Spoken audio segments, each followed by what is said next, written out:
Hey everyone, I'm Cara Di Falco, and today in the Cucina we are going to be doing a little fusion dish. Great food isn't just about good ingredients and knowing how to cook, it's about telling the story of the food.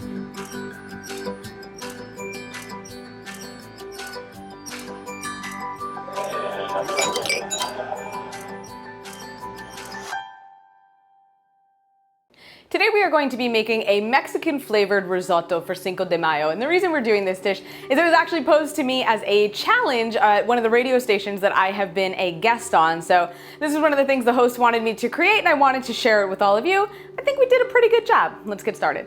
We're going to start by putting about 2 tablespoons of olive oil in our pan. We're going to let that heat up. I have 1 whole onion that we chopped up. We're going to get that sauteing in our olive oil. Our onion has been cooking for about 5 minutes, and at this point I'm going to add in 2 chopped up bell peppers. I did 1 red and 1 orange. We just want to let our peppers cook for about 3 minutes. Peppers have a lot of water in them, and when they overcook they can become really mushy, so we don't want to let them cook too much before we get the risotto started. So they've been cooking for about 3 minutes, and now we're going to add in 3 to 4 cloves of chopped garlic.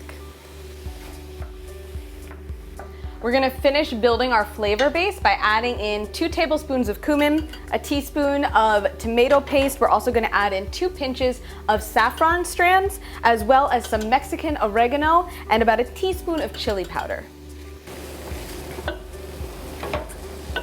Now we have all these amazing flavors built into our base, and this is the flavor that we want the rice to absorb. So at this point I have a 1.5 cups of arborio rice, and you always want to use arborio grain when you're making a risotto. We're going to put that in here and let it toast just until the edges of the grains become opaque and they have a little dot in the center.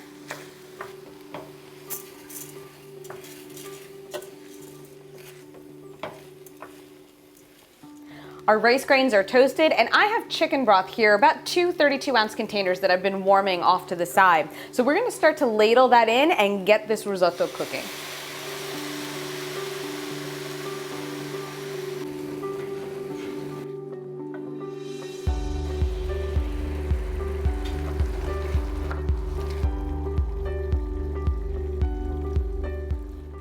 Our risotto's been cooking for about 20 minutes. Every time it looked dry, I added in a little bit more of the chicken stock, so we're just about out of that.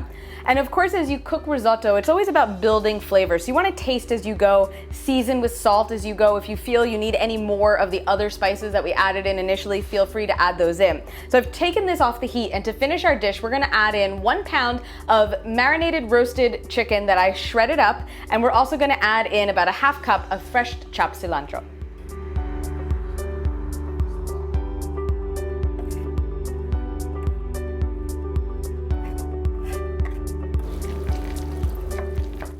Serve your risotto topped with a little more fresh cilantro, and I think this is a pretty good way to kind of mix things up along Cinco de Mayo, or anytime you kind of want to do a new take on arroz con pollo or any other type of Spanish flavored rice dish. So give this one a shot. That's it for this week in the Cucina. Hey, if you like this recipe, hit that subscribe button on YouTube, follow me on Facebook, Twitter, and Instagram. I'll see you guys next time. Bon appetito.